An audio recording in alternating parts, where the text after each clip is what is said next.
What's up, guys? Today let's take a look at Kaiyodo, Revoltech, Amazing Yamaguchi, One Punch Man, Garou. I can't call myself a One Punch Man fan. I did watch the first and second season of One Punch Man. I liked the first season a lot. The second season is, it's not bad. I heard a lot of bad things about third season, so probably going to skip it. And Garou is a character I think it's okay. Not super impressed with him yet. Probably because I didn't read the manga. But as far as figure go, I think this is the best male figure that Yamaguchi has ever done so far. The best female one is of course the Suicide Squad Isekai. So if you like a figure with great articulation, like just go get it straight out of the way. If you like figure with great articulation, you should buy this figure, whether you like One Punch Man or not. You can call me a Yamaguchi fanboy. Well, I am. I will buy anything that's made by him because I love his action figure. And, well, that's a lot of talk. So let's take a look at the figure first. Let's first take a look at the face. I think this is done well enough. Like, it's okay. I can definitely tell this is Garou, although I feel like when they do anime face, sometimes it's a bit off. Same go for this guy. I think Saitama's face and Genos' face is also a bit off. I feel like his eyes might be a bit too small, especially the pupils. And the hair color is definitely wrong, right? Because I think Garou has silver and white hair. And this bluish gray are supposed to be shadow, but for some reason they molded the whole thing in this color. So this is definitely wrong. And the transition between the back hair and front hair is a little bit abrupt, right? You can clearly see the color difference between the front hair and the back hair. So that's a bummer. But everywhere else in terms of sculpt work is definitely very well done. Like there's a lot of muscle details on the body. However, the big issue is that like outside the head, there's as much paint as pretty much the $25 Marvel Legend and McFarlane. There's barely any paint on the whole body. Like there's a black paint on the shoes, and there's a little bit yellow paint here, and everywhere else is just plastic color. So it's a little bit cheap, but at least the finish is matte finish, so it doesn't look too plasticky. However, given so much detail on the top body, since this is darker color, shadow won't be as noticeable, so some highlight will work wonders for the scope like this, right? And the Kung Fu pant. You can see this creases is like here.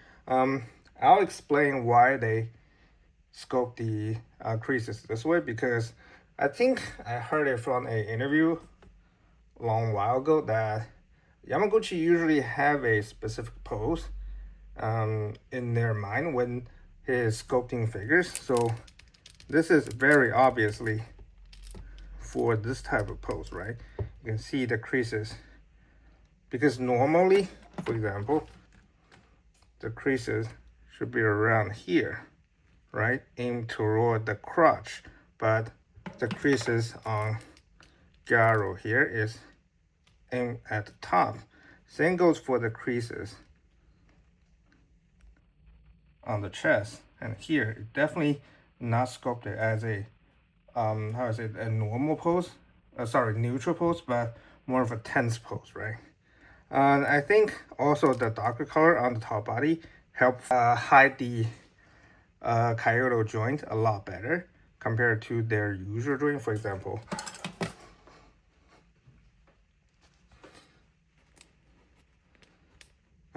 Ryu here, right? It's definitely less noticeable, and of course they use a smaller joint compared to Ryu.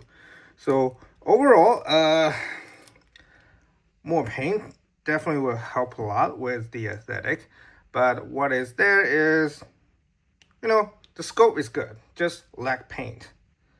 All right, let's take a look at his articulation. The head can't look up, like all the way up, so I can even use the bottom of the neck a little bit. So yeah, no hinge needed. There's a separate piece on the back of the hair, although it's gonna be a bit gappy, right? Butterfly joint as per usual.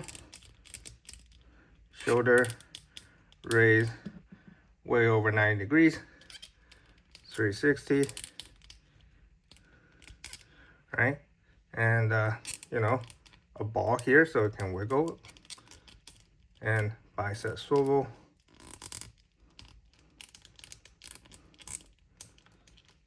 Single jointed elbow over 90 degrees. Not a huge gap here. Rotation. Ball hinge wrist. Oops.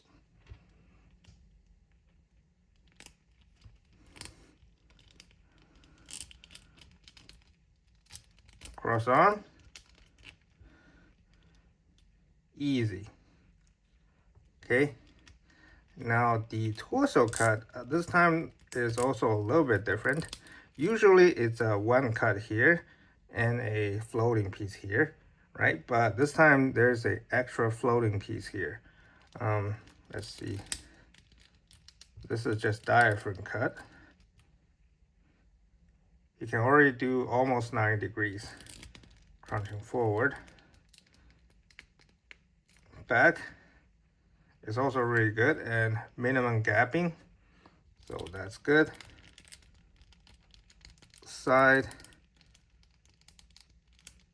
Yeah, I think this is the maximum, otherwise it's gonna pop. And rotation.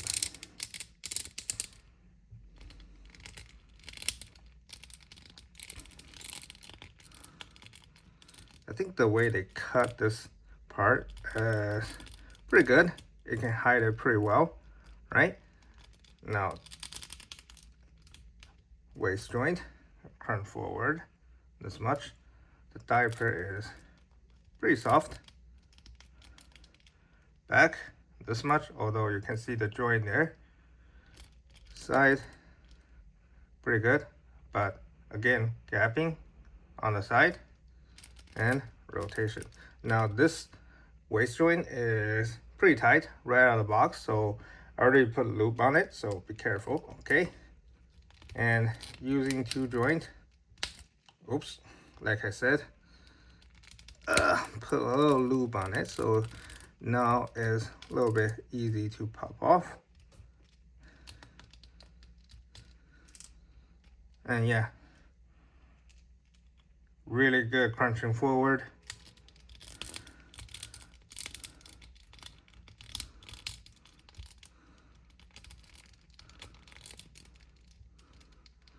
Really good crunching back. Side, really good. And of course, rotation. Hip joint. Kick forward, 9 degrees. Can you force a little bit? Yeah, this is the maximum. So 9 degrees. Back, pretty much nothing. Oh, you got no cheeks. Side, almost 9 degrees, but as per usual, you can adjust the side cut, right? And the angle side cut.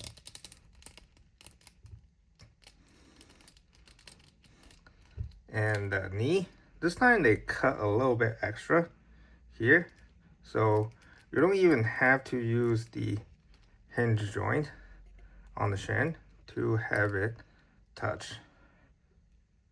Obviously, it's going to be a bit ugly when you look at it this way, right? But when it's posed, it's not a huge deal. Again, shin joint, rotation, hinge, and ankle all the way back. Very good forward. Very good ankle pivot. Rotation. And the way they cut the toe joint is very clever. See, they didn't cut the flesh tone. So the whole front part of the shoe is a separate piece. And a good toe joint. Yeah, the articulation I'll say is pretty much flawless. There's nothing I want to criticize here. He can pose in pretty much any way you want, so that's great. Let's take a look at his accessories. For faces, you got 5 extra. I think I like the smirking face the best. And if you pre-order from the official store, you get a yawning face. For hand, you get 8 extra. They are a little bit too easy to fall off the peg, as you might see. Some heat might fix it right up. And for a fat piece, you get 2. You can wiggle a bit here. There's no paint on it, but you know, it's done okay. And Kaiyodo stand. And a spare wrist joint. For the price, again, a little bare, but it's pretty typical of them, so not much we can do there. All right, let's do the size comparison. With Amazing Yamaguchi Genos and Stone Arena Nash. With UPF Red Death and Amazing Yamaguchi Luke. With Mayfax Solar Suit Superman and UPF Arkham Knight. With Jada Toy Akuma and X-Cocoon Quinn Lee. With 52 Toys Chun Li and SH Figure Art Shalia Bull. With Marvel Legend Movie Wolverine and McFarlane Toys Silver Age Superman. You know what? I think I changed my mind a little bit during the review. That I still recommend this figure to anyone who like a figure with great articulation. Like as a collector, definitely recommend this figure in that regard, because this is probably the most articulated figure out there, right? But as a reviewer, he definitely lacked in terms of paint job and presentation. Like for example, this figure UPF Red Death, I think it's cheaper than this figure for me. And the amount of paint job is miles better. And even we put a cheaper figure, for example, you know, we're gonna use Stone Arena. The amount of paint job on this guy for a fractional price is way better than Garou. So as a reviewer, again, I have to be more cautious with my recommendation. And in that regard, I'll say wait for this guy to go on sale a little bit. Although that might be tough for Amazing Yamaguchi because they're usually really popular. So yeah, that's my thought. Thank you guys for watching, and I'll see you guys next time.